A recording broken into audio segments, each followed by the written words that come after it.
Hello, good evening बच्चों। Hello, good evening sir. Good evening. और कैसे हो सभी? बढ़िया हो?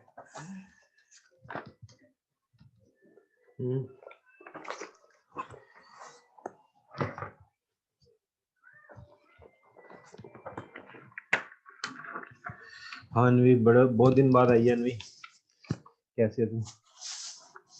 बस ठीक हूँ सर। स्टडी कैसे चल रही है? अच्छी चल रही है? ठीक ही चल रही है, ज्यादा अच्छी नहीं कह सकते। पढ़ती कम है बस। हाँ। बस आज नया चैप्टर स्टार्ट करते हैं। हमारा लास्ट चैप्टर है रोटेशनल मोशन।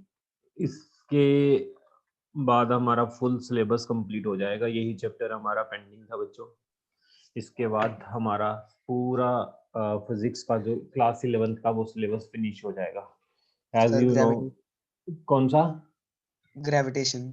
ग्रेविटेशन बोर्ड के लिए तो करवा दिया था बच्चे मैंने। एडवांस का जो हम मॉर्निंग क्लास लगाते हैं ना, मॉर्निंग हमारी 11:30 टू 1 o'clock क्लास होती है। अब इसी में सारा एडवांस चलेगा आपका। एडवांस एससी वर्मा की डिस्कशन इसी में ही होगी, सारे एडवांस कॉन्सेप्ट्स इसमें होंगे। और बाकी जो क्लास होगी, जैसे इवनिंग टाइम क्लास होगी, जैसे ये सिलेबस खत्म हो जाएगा ना, तो फिर मैं बोर्ड की रिवीजन इसमें करवाऊंगा आपको। इसमें रिवीजन करवा के बोर्ड का चैप्टर मेन टॉपिक बता के टेस्ट बता दिया करूंगा। ऑनलाइन हम यही रखेंगे अकेला बोर्ड का। मॉर्निंग जो इवनिंग है, मॉर्निंग क्लास है, ये हमारी एडवांस क्लास चलेगी। ठीक है, ये तो चलती है ऑफलाइन हमारी।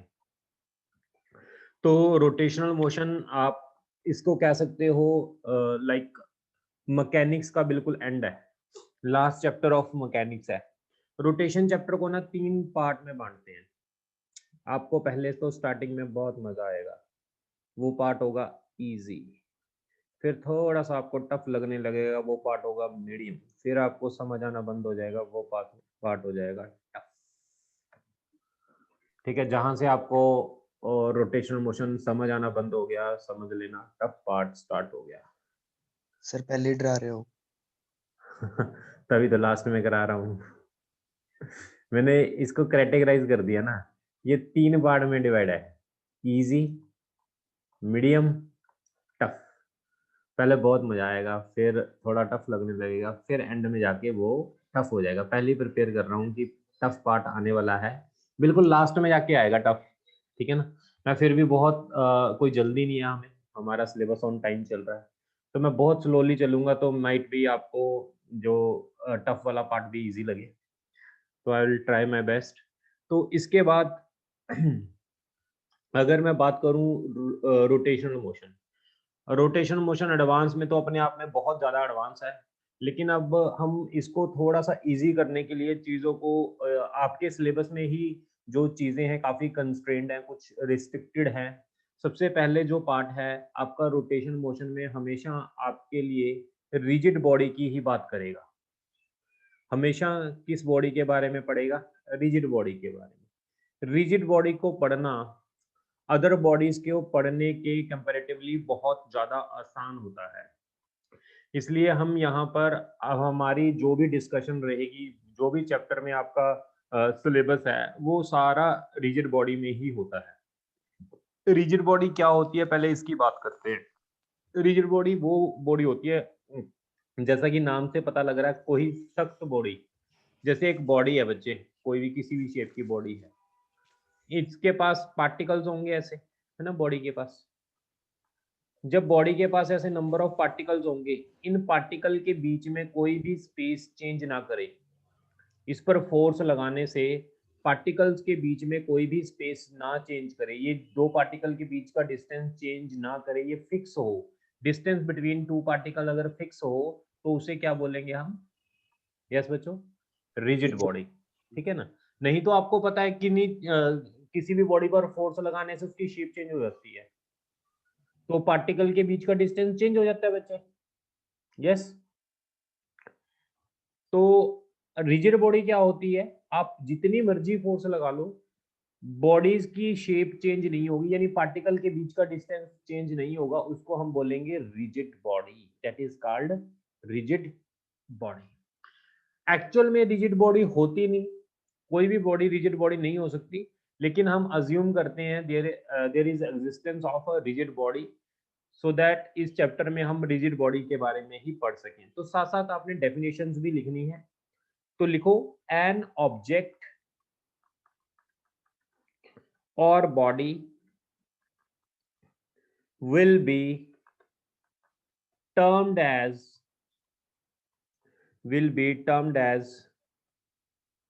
rigid body, will be termed as rigid body if separation between any 2 points, if separation between any 2 points on the body does not change during the motion on the application of force called rigid body। अब बच्चों याद रखना है, जो rigid body होती है, rigid body are ideal in nature में ये रिजिड बॉडी जो होती है वो आइडियल होती है। दूसरा,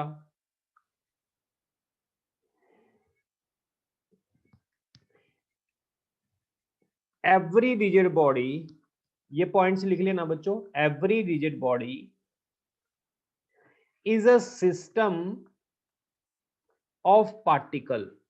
हर एक रिजिड बॉडी के पास ऐसे नंबर ऑफ पार्टिकल्स होते हैं। Then we will define special point called, आपको पता है उसको क्या, स्पेशल पॉइंट को क्या नाम देते हैं? Centre of mass. बच्चे अगर बॉडी के पास नंबर ऑफ मास पार्टिकल हो तो हम एक ऐसा पॉइंट डिफाइन करते हैं जिसके पास सारे पार्टिकल्स के बारे में जानकारी रहती है, उसको बोलते हैं हम, उस स्पेशल पॉइंट को बोलते हैं सेंटर ऑफ मास।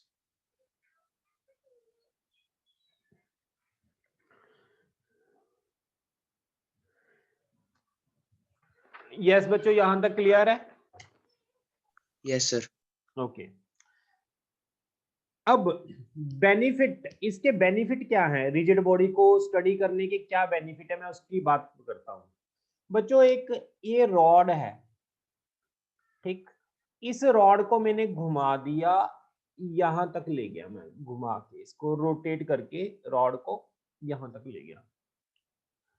जब मैं रॉड को यहां तक ले गया, ये एंगल थीटा ए है और ये एंगल मेरा थीटा बी है। अब आपको क्या पता लग रहा है, theta A is equal to theta B होगा कि नहीं होगा बच्चों? पहले तो ये बताओ। हाँ, अगर मैं इसको दोनों तरफ टाइम से डिवाइड कर दूं तो तुम्हें पता है लीनियर वेरिएबल्स और एंगुलर वेरिएबल्स के बारे में बच्चों? Yes. लीनियर वेरिएबल्स और एंगुलर वेरिएबल्स। दोबारा फिर बता देता हूं, लीनियर वेरिएबल में डिस्टेंस होता है s, एंगुलर वेरिएबल में क्या होता है? एंगुलर डिस्प्लेसमेंट होता है, उसको क्या बोलते हैं? थीटा। लीनियर में वेलोसिटी होती है, यहां पर क्या होती है बच्चों, बोलोगे? b एंगुलर वेलोसिटी होती है। ओमेगा एंगुलर वेलोसिटी को किससे डिनोट करते हैं? ओमेगा। Yes. यहाँ क्या होती है बच्चे? एक्सेलरेशन होती है अल्फा ए, यहाँ एंगुलर एक्सेलरेशन होती है Alpha. अल्फा। ये याद रखना है, लीनियर और एंगुलर वेरिएबल्स में डिफरेंस। अब theta upon time, angular displacement upon time होती है एंगुलर वेलोसिटी ए की, एंगुलर वेलोसिटी बी की। अगर मैं इसको टाइम से डिवाइड कर दूं बच्चे, तो क्या आ जाएगी? एंगुलर एक्सेलरेशन ए की, एंगुलर एक्सेलरेशन बी की। यानी क्या बेनिफिट है रिजिड बॉडी को स्टडी करने का? अगर रिजिड बॉडी को मैं कहीं घुमाता हूं तो उसकी हर पॉइंट पर एंगुलर डिस्प्लेसमेंट सेम होगी, हर पॉइंट पर एंगुलर वेलोसिटी, हर पॉइंट पर, हर पार्टिकल की, ये रिजिड बॉडी के अंदर नंबर ऑफ पार्टिकल हैं, हर पार्टिकल की अगर वो घुमाते हैं हम, रोटेशनल मोशन का मतलब बॉडी को घुमाना होता है, जब हम बॉडी को घुमाएंगे उसके सारे पार्टिकल सर्कुलर मोशन परफॉर्म करेंगे बच्चे के नहीं? ये देखो, ये पार्टिकल यहां जाएगा सर्कुलर मोशन में, ये भी पार्टिकल यहां जाएगा सर्कुलर मोशन में, ये भी पार्टिकल यहां जाएगा सर्कुलर मोशन में, ये भी पार्टिकल यहां जाएगा। एक्चुअली सर्कुलर रोटेशनल मोशन में क्या होता है? नंबर ऑफ सर्कुलर मोशंस होते हैं एक बॉडी के अंदर, एक टाइम पर बहुत पार्टिकल सर्कुलर मोशन परफॉर्म करें तो वो सर्कुलर मोशन रोटेशनल मोशन कहलाता है। रोटेशनल मोशन और सर्कुलर मोशन में क्या फर्क होता है? सर्कुलर मोशन में एक पार्टिकल फिक्स डिस्टेंस सर्कल में घूमता है, रोटेशन में एक पार्टिकल नहीं होता, एक बॉडी होती है, बॉडी के अंदर नंबर ऑफ मास पार्टिकल होते हैं जो सारे के सारे एक टाइम पर किसमें घूमते हैं बच्चों? सर्कुलर मोशन में घूमते हैं। ये रोटेशनल मोशन है और ये क्या है बच्चों? Circular motion. ये दोनों में आपको फर्क पता होना चाहिए। सर्कुलर मोशन में एक पार्टिकल सर्कुलर पाथ में घूमता है, रोटेशनल मोशन में नंबर ऑफ मास पार्टिकल एक टाइम पर सर्कुलर पाथ में घूमते हैं। अब मैं रोटेशनल मोशन की बात कर रहा हूं, जब बॉडी घूम रही है, रॉड घूम रही है, तो सारे पार्टिकल एक टाइम पर सर्कुलर पाथ में घूम रहे हैं। अगर बॉडी रिजिड मानोगे तो हर पार्टिकल की एंगुलर डिस्प्लेसमेंट सेम होगी, हर पार्टिकल की एंगुलर वेलोसिटी सेम होगी, हर पार्टिकल की एंगुलर एक्सेलरेशन सेम होगी इन केस ऑफ, यस बच्चों, in case of rigid body. Clear हो गया? आपको पता लग गया रिजिड बॉडी स्टडी करने का क्या बेनिफिट है बच्चों? Yes, sir. इसको नोट कर लो, मैं इसको रब कर रहा हूं, इसको रब कर रहा हूं बच्चों मैं। इसके बाद मैं आपको बताऊं, रिजिड की जगह अगर ऐसे कोई, आपने चेन तो देखी है, ऐसे बच्चों कोई चेन तो देखी है ना आपने? चेन, यस ये जो चेन है इसको मैं अगर घुमाऊंगा ये टेढ़ी मेढ़ी सी होगी ना ऐसे। जब मैं इसको घुमाऊंगा इसका भी एंगल थीटा होगा, इसका एंगल थीटा बी होगा, इस पार्टिकल का नंबर ऑफ मास पार्टिकल्स होंगे इसमें, इसमें एंगल थीटा सी होगा पार्टिकल का। यस बच्चे, एक पार्टिकल ये है उसका थीटा सी होगा, ये पार्टिकल यहां से घूम के यहां पहुंच गया, ये वाला पार्टिकल यहां से घूम के यहां पहुंच गया, ये वाला पार्टिकल यहां से घूम के यहां पहुंच गया। अब यहां पर theta A, theta B, theta C क्या बराबर होंगे? No, never. अगर ये पार्टिकल, ये बॉडी रिजिड नहीं है तो ये theta A angle theta B angle theta C बराबर नहीं होंगे। अगर ये नहीं बराबर होंगे तो इनको डिवाइड करो टाइम के साथ, इनकी एंगुलर वेलोसिटी भी बच्चे बराबर नहीं होगी। अगर एंगुलर वेलोसिटी भी बराबर नहीं होगी तो इनकी एंगुलर एक्सेलरेशन भी बराबर नहीं होगी। यानी एक बॉडी के अंदर बच्चे नंबर ऑफ मास पार्टिकल्स हैं जिनके हर पार्टिकल की एंगुलर डिस्प्लेसमेंट अलग है, एंगुलर वेलोसिटी अलग है, एंगुलर एक्सेलरेशन अलग है। उन पार्टिकल को स्टडी करना बहुत बहुत ज्यादा टफ हो जाएगा। बट लकीली ये हमारे सिलेबस में रिजिड बॉडी ही स्टडी करने को होती है, हम दूसरी बॉडी के बारे में स्टडी नहीं करते, वो हमारे सिलेबस में नहीं है। क्लियर? तो हमने रिजिड बॉडी के बारे में पढ़ने का फायदा क्या हो गया, हर पार्टिकल की एंगुलर वेलोसिटी, हर पार्टिकल की एंगुलर एक्सेलरेशन, हर पार्टिकल की एंगुलर डिस्प्लेसमेंट क्या होगी, सेम होगी। तो आगे चलते हैं, मैं इसको रब कर रहा हूं, ये नॉन रिजिड बॉडी की बात कर रहे हैं, नॉन रिजिड बॉडी की बात की है मैंने, मैं इसको रब कर रहा हूं बच्चे। इसके बाद आगे चलते हैं, टाइप्स ऑफ मोशन। बच्चों टाइप्स ऑफ मोशन की बात करते हैं। कोई भी जो रिजिड बॉडी है ना, उसके अंदर तीन तरह का मोशन होता है। एक होता है ट्रांसलेशनल मोशन, दूसरा होता है रोटेशनल मोशन,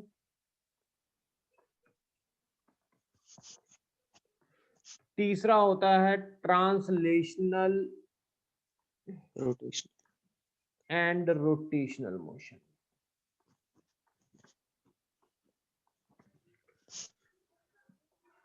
ये तीन मोशन होते हैं बच्चे। अब ट्रांसलेशनल मोशन क्या होता है, इसकी बात करते हैं सबसे पहले। तो ट्रांसलेशनल मोशन क्या होता है बच्चे? ट्रांसलेशनल मोशन का मतलब देखो, एक बॉडी है, इस बॉडी के पास नंबर ऑफ मास पार्टिकल हैं, मास पार्टिकल 1, मास पार्टिकल 2, मास पार्टिकल 3, ऐसे नंबर ऑफ मास पार्टिकल है। मास पार्टिकल नंबर 4, 5, 6, ये बॉडी के मास पार्टिकल यहां पर पहुंचे, ये बॉडी खिसक के बच्चे यहां पर पहुंच गई, ये v वेलोसिटी से चल रही थी, ये बॉडी पहुंच गई यहां पर। जब यहां पर पहुंची तो पहला जो मास पार्टिकल है 1, ये यहां पर पहुंच गया।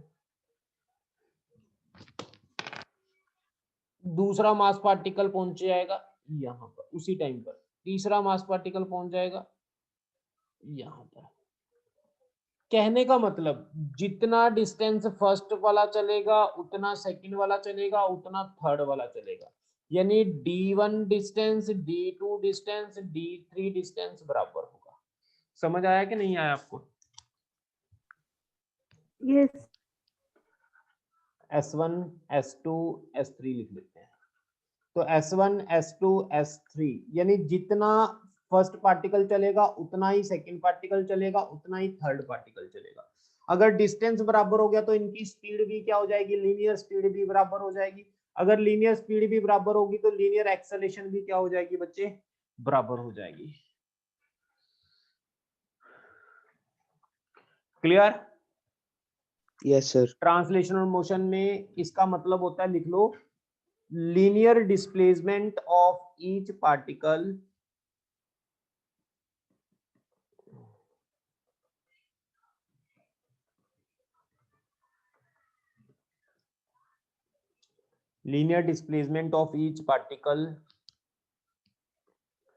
is same during any time interval.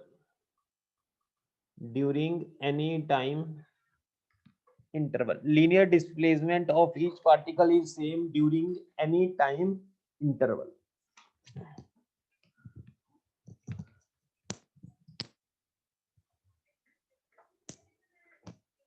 लिख लिया यहां तक बच्चे? Yes sir.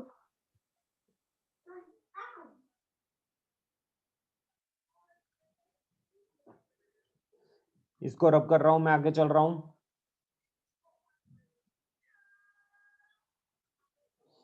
इसको रब कर रहा हूं मैं बच्चे, आगे चल रहा हूं। इसके अंदर क्या होता है, इसके एग्जाम्पल जो अगर है, एग्जाम्पल आप ले सकते हो, एक साइकिल है, ऐसे एक साइकिल है, इस साइकिल को कोई कंधे पे उठा के लेके जा रहा है, that is called translational motion. उसको बोलेंगे ट्रांसलेशनल मोशन। अगर कोई साइकिल को कंधे पे उठा के लेके जा रहा है, that is called translational motion. Rotational motion क्या होगा, कोई बताएगा? अगर जिस साइकिल पे सिर्फ व्हील घूम रहा है। अगर साइकिल का स्टैंड हम लगा दें, उसका व्हील जो है वो घूमने लग जाए, उसको बोलेंगे rotational motion. Translational and rotational motion क्या हो जाएगा? तो जिसमें साइकिल भी चल रही है और वो भी ग्राउंड पे जिसमें व्हील भी घूम रहा हाँ, भी साइकिल हम ग्राउंड पे चला रहे हैं पेडलिंग करके, ठीक है, ग्राउंड पे साइकिल चल रहा है तो आगे भी जाएगा साइकिल और घूमेगा भी, that is called translational and rotational motion. अब दूसरा लिखते हैं रोटेशनल मोशन, मैं इसको रब कर रहा हूँ बच्चों। आज तो बेसिक ही चलेगा, कल से थोड़ा सा स्टार्ट होएगा ये इंटरेस्टिंग टॉपिक, आज तो थोड़ी सी थ्योरी चलेगी। रोटेशनल मोशन की टाइप्स, क्या टाइप्स होती हैं रोटेशनल मोशन की? दो टाइप्स होती हैं। एक तो rotational motion about fixed axis, fixed axis rotation, इसको बोलते हैं अकेला रोटेशनल मोशन। एक होता है moving axis rotation,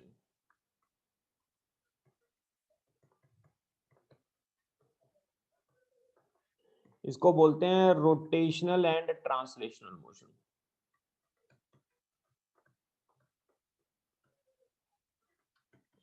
rotational and translational motion. सबसे पहले तो फर्स्ट हम रोटेशनल मोशन की बात करते हैं।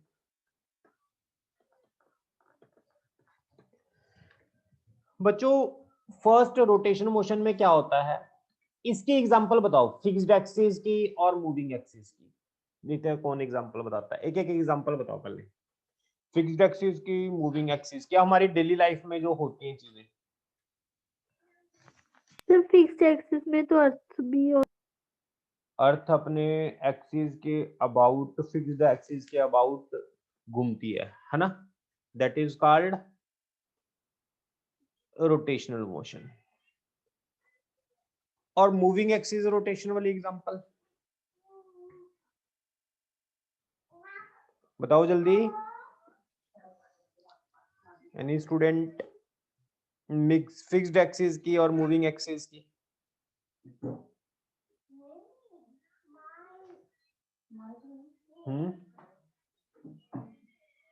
हाँ जी बताओगे कोई? एक आपने वॉल फैन देखा है, वॉल फैन? Yes, sir. जो वॉल फैन होते हैं, अगर आपने देखा होगा, एक वॉल फैन तो ऐसा होता है जो एक ही जगह पे खड़ा होके हवा देता है, हवा छोड़ता है, that is called fixed axis rotational motion. एक ना वॉल फैन ऐसा होता है, वो घूमता है टू एंड फ्रो, कभी इधर कभी इधर, और सारी जगह घूम के वो हवा देता है, that is called moving axis rotational motion. Clear? तो अब हम पढ़ते हैं रोटेशनल मोशन। रोटेशनल मोशन के अंदर सबसे पहले तो क्या होता है, रोटेशनल मोशन के अंदर एक बॉडी है बच्चों, एक बॉडी जो किसी भी एक्सिस के अबाउट फिक्स है। यहां पर जो एक मास पार्टिकल होते हैं, ऐसे नंबर ऑफ मास पार्टिकल होते हैं, ये मास पार्टिकल सारे के सारे सर्कुलर मोशन में घूमेंगे, ये भी अपने सर्कुलर मोशन में घूमेगा, इसी तरह और पार्टिकल भी अपने सर्कुलर मोशन में, ये भी अपने सर्कुलर मोशन में घूमेगा, ये भी अपने सर्कुलर मोशन में घूमेगा, ये भी अपने सर्कुलर मोशन में, ये भी अपने सर्कुलर मोशन में, ये भी अपने सर्कुलर मोशन। हर पार्टिकल अपने सर्कुलर मोशन में घूमेगा, अपने एक्सिस के अबाउट, फिक्स एक्सिस के अबाउट, जिसका एक फिक्स डिस्टेंस होगा उसके अबाउट वो घूमता रहेगा, that is called rotational motion. लिखो, a motion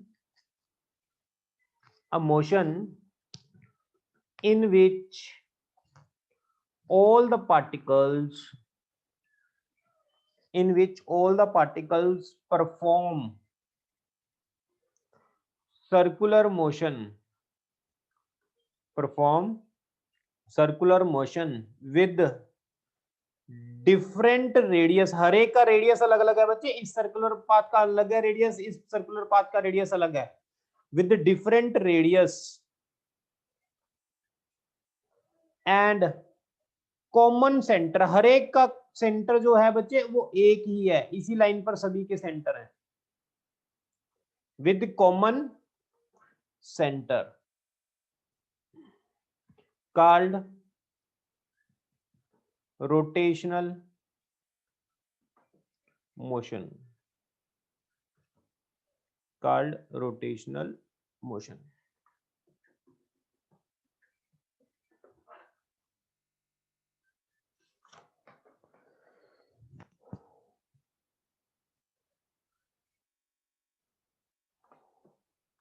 example ceiling fan.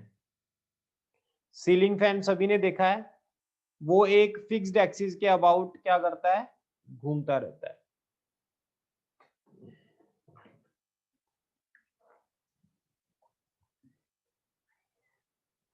Yes बच्चों, इसको नोट कर लो, इसको रब कर रहा हूं मैं। हमारा फर्स्ट कंसेप्ट स्टार्ट हो रहा है अब। ये बेसिक थ्योरी थी, फर्स्ट कंसेप्ट में स्टार्ट कर रहा हूं। सबसे पहला कंसेप्ट देखो क्या है बच्चों, एक बॉडी है, देखना ऐसे एक बॉडी है बच्चे, ये बॉडी है मेरे पास, इसके पास नंबर ऑफ मास पार्टिकल है। ये पहला मास पार्टिकल है m1, ये दूसरा मास पार्टिकल m2, ये तीसरा मास पार्टिकल m3, ये चौथा मास पार्टिकल m4, ये फिफ्थ वन है m5। अगर ये बॉडी अब इस एक्सिस के अबाउट, इसको बोलते हैं फिक्स्ड एक्सिस, ये फिक्स्ड एक्सिस है। जब ये बॉडी इस फिक्स्ड एक्सिस के अबाउट घूमेगी तो ये सारे पार्टिकल क्या करेंगे, बताएगा कोई? ये सारे पार्टिकल क्या करेंगे, single single particle circular motion में घूमेंगे। ये भी सर्कुलर मोशन में घूमेगा, ये भी सर्कुलर मोशन में घूमेगा अपने, ये भी अपने सर्कुलर मोशन में घूमेगा, ये भी अपने सर्कुलर मोशन में घूमेगा, और ये भी अपने सर्कुलर मोशन में घूमेगा। यस बच्चों, जब एक बॉडी के अंदर नंबर ऑफ मास पार्टिकल हैं, पूरी बॉडी किसी एक्सिस के अबाउट घूम रही है, तो सारे मास पार्टिकल अपने अपने पॉइंट पर क्या करेंगे, सर्कुलर मोशन परफॉर्म करेंगे कि नहीं करेंगे? पहले यस बच्चे, पहले का डिस्टेंस r1 मान लेते हैं एक्सिस से, दूसरे का डिस्टेंस r2 मान लेते हैं, तीसरे का डिस्टेंस r3 मान लेते हैं, फिर r4 मान लेते हैं, फिर r5 मान लेते हैं। सभी के मैंने डिस्टेंस मान लिए। अब बच्चों अगर ये घूम रहे हैं, अगर मैं इसका मैं ऐसे ऊपर से टॉप व्यू देखूं, टॉप व्यू में मुझे ये घूमता हुआ नजर आएगा सर्कुलर पाथ पे, कुछ ऐसा। ये टॉप व्यू है, मास पार्टिकल ऐसे घूम रहा होगा सर्कुलर पाथ पे m1, ये इसका रेडियस है r1, और इसकी टेंजेंशियल वेलोसिटी किसी टाइम पर v1 है। तो काइनेटिक एनर्जी पहले पार्टिकल की कितनी होगी, हाफ m1 v1 का स्क्वायर होगी बच्चों। सिमिलरली काइनेटिक एनर्जी दूसरे पार्टिकल की कितनी होगी, m2 v2 का स्क्वायर होगी। Similarly kinetic energy third particle की कितनी होगी, हाफ m3 v3 का स्क्वायर होगी। यस बच्चे, अब तुम्हें पता है, अब ये घूम रही है, सारे मास पार्टिकल घूम रहे हैं, ये मैंने लीनियर वेलोसिटी लिखी है, मैंने इसको एंगुलर वेलोसिटी की फॉर्म में लिखना है। सारे मास पार्टिकल अगर घूम रहे हैं, अगर बॉडी रिजिड होगी, बच्चों मैंने आपको एक चीज बताई थी अगर आपको याद हो, अगर बॉडी रिजिड होती है तो एंगुलर वेरिएबल्स हर मास पार्टिकल के सेम रहते हैं। हाँ जी बच्चों, हेलो, अगर बॉडी रिजिड हो तो हर मासेस के एंगुलर वेरिएबल्स क्या रहते हैं, सेम रहते हैं, याद है आपको? यस ओके, तो बच्चे तुम्हें पता है v is equal to R omega होती है, तो v1 किसके इक्वल हो जाएगी, r1 ओमेगा, v2 कितनी हो जाएगी, r2 ओमेगा, v3 कितनी हो जाएगी, r3 omega, up to so on. ये ओमेगा ओमेगा एंगुलर वेरिएबल हमेशा सेम रहता है रिजिड बॉडी का। यही तो रिजिड बॉडी को पढ़ने से हमारी चीजें आसान हो जाती हैं। तो काइनेटिक एनर्जी पूरी सिस्टम की जो है, टोटल काइनेटिक एनर्जी वो कितनी होगी, k1 plus k2 plus k3 up to so on. k1 कितनी है, हाफ m1 v1 का स्क्वायर, k2 कितनी है, हाफ m2 v2 का स्क्वायर, k3 कितनी है, हाफ m3 v3 का square up to so half m1 v1 की वैल्यू कितनी पुट करेंगे r1 का स्क्वायर ओमेगा स्क्वायर v2 की वैल्यू कितनी पुट करेंगे r2 का R2 square square omega square v3 की वैल्यू कितनी पुट करेंगे बच्चे r3 का square omega square omega up to so on half omega square m1 r1 का स्क्वायर m2 r2 का स्क्वायर m3 r3 का square up to so on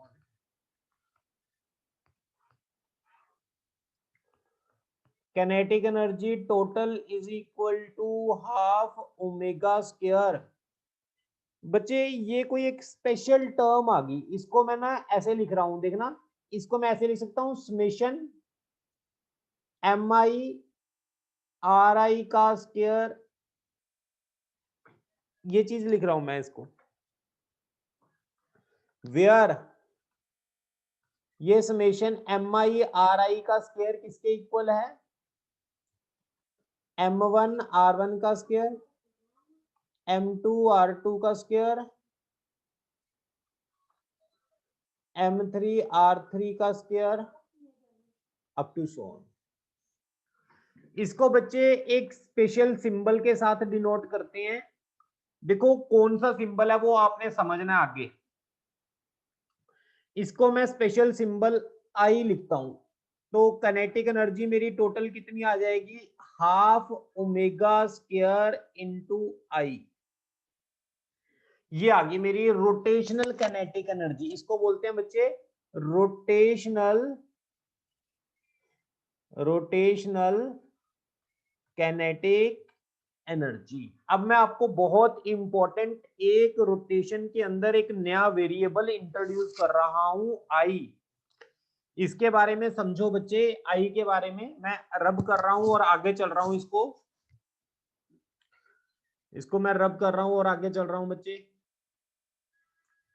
तुम्हें kinetic energy rotational kinetic energy की value कितनी आ गई बच्चे rotational kinetic energy जो अभी हमने कितनी है half I into omega square ये मेरी कौन सी एनर्जी है rotational kinetic energy translational kinetic energy क्या होती है बच्चे आपको सभी को पता है translational kinetic energy half mv square ये कौन सी एनर्जी होती है जब कोई बॉडी बिल्कुल सीधा जा रही है v स्पीड से ये कब होती है जब कोई बॉडी सर्कुलर पाथ में घूम रही है ऐसे तो ये रोटेशनल होती है अब दोनों में फर्क देखो क्या है हाफ एज इट इज यहां वेलोसिटी है जब चलेगी तो वेलोसिटी होगी जब वो घूमेगी तो वेलोसिटी का काम कौन करता है मैंने आपको पहले ही बता दिया था यस जब वो घूमेगी तो वेलोसिटी का काम कौन करेगा ओमेगा एंगुलर वेलोसिटी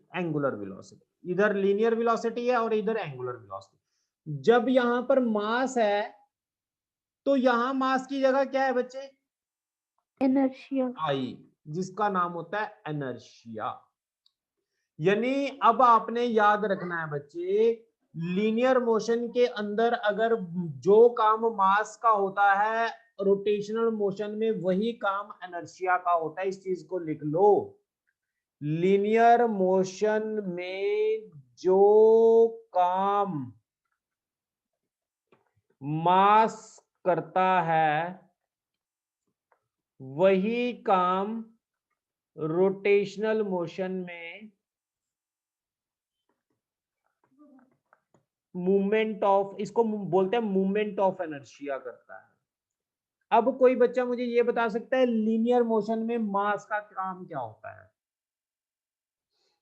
यस मास का काम क्या होता है लीनियर मोशन में आपने मास के बारे में पढ़ा है हमने रोटेशनल मोशन तक मास के बारे में ही पढ़ा है उसमें आप मुझे ये बता सकते हो कि मास का काम क्या होता था कोई बच्चा बता सकता है बॉडी का मास ये बता दो चलो बॉडी का मास जितना ज्यादा होता है उसको चलना उतना आसान होता है या टफ होता है m inversely proportional to velocity m is inversely proportional to velocity m how it is m is inversely proportional to velocity. कौन सा फॉर्मूला लगाया आपने?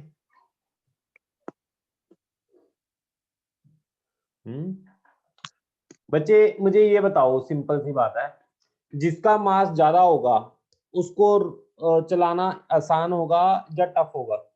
टफ।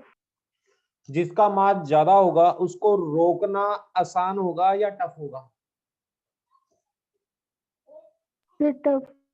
टफ। ट्रक को चलाना भी टफ है, चलते हुए ट्रक को रोकना भी टफ है। यानी ये क्यों है? मास की वजह से है। यानी मास क्या करता है? बॉडी के मोशन को रजिस्ट करता है। मास ये कहता है कि बॉडी अगर रेस्ट में है तो वो रेस्ट में रहे, अगर वो मोशन में है तो वो मोशन में रहे।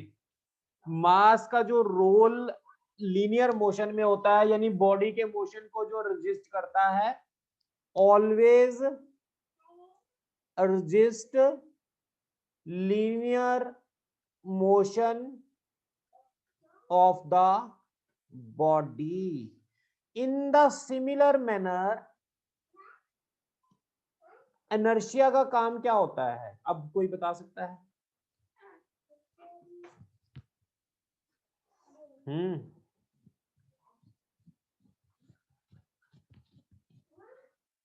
सर्कुलर मोशन को रजिस्ट करना। हाँ, वेरी रोटेशनल मोशन को रजिस्ट करना। In the similar manner, movement of inertia always resist the rotational motion of the body.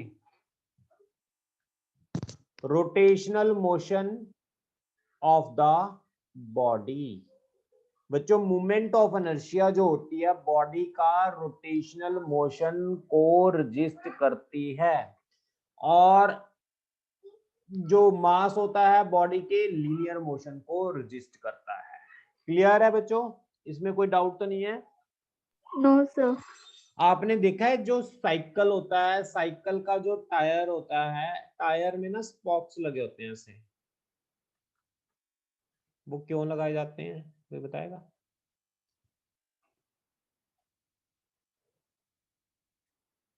हाँ, इसके लगाने से क्या होता है? साइकिल हैवी हो जाता है। हैवी होने से क्या होता है फिर? यस सर वो तो फ्रिक्शन के लिए नहीं लगते? ना, फ्रिक्शन के लिए। फ्रिक्शन तो टायर पे लगती है, स्पॉक्स पे लगती है फ्रिक्शन, इन पे लगती है, गजों पे लगती है, ये फ्रिक्शन स्पॉक्स पे लगती है। वो तो अंदर बॉल बियरिंग की जाती है, वो अलग है। हाँ जी बच्चों, इसके साथ क्या होता है? साइकिल हैवी हो जाता है। अगर साइकिल हैवी हो जाएगा तो वो साइकिल के व्हील हैवी हो जाएंगे तो वो क्या करेगा? अगर उसको चलाना भी थोड़ा सा एकदम से टफ होता है साइकिल को, फिर अगर वो चल रहा है तो वो बार बार आपको उतनी फोर्स नहीं लगानी पड़ती, आपको एक बार चला लो तो फिर कम फोर्स से साइकिल चलने लग जाता है। अगर व्हील बहुत हल्के होते तो फिर वो बहुत ज्यादा फोर्स लगती, मतलब चल तो आसानी से जाता, लेकिन जब वो रोकना होता है तो वो साथ ही साथ रुकी जाता, बार बार रुकी जाता, यानी प्रॉपरली चल नहीं पाता कंटिन्यूसली। हम चाहते हैं कि एक बार चाहे चलाना टफ हो जाए लेकिन उसके बाद कंटिन्यू वो अपना मोशन मेंटेन करके रखे, वो रुके ना बार बार। इसलिए हम साइकिल के व्हील्स को थोड़ा हैवी कर देते हैं स्पोक्स डाल के।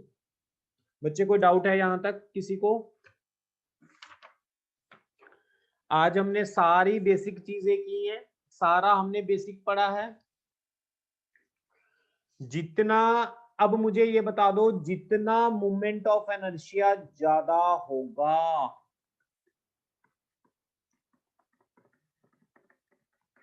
यस, जितना मूवमेंट ऑफ इनर्शिया ज्यादा होगा उस बॉडी को उतना रोटेशनल मोशन रोक पाना टफ होगा और उसको उतना ही रोटेशनल मोशन में घुमाना टफ होगा।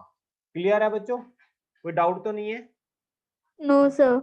यहां तक आज हमने सीखा। कल हम मूवमेंट ऑफ इनर्शिया की कैलकुलेशन सीखेंगे, कैसे मूवमेंट ऑफ इनर्शिया हमने कैलकुलेट करना है बच्चों। आज हमने इतना ही करना था, बेसिक इंट्रोडक्शन थी आज के चैप्टर में। कल इससे आगे चलेंगे और आगे डिटेल में पढ़ेंगे हम चैप्टर। ओके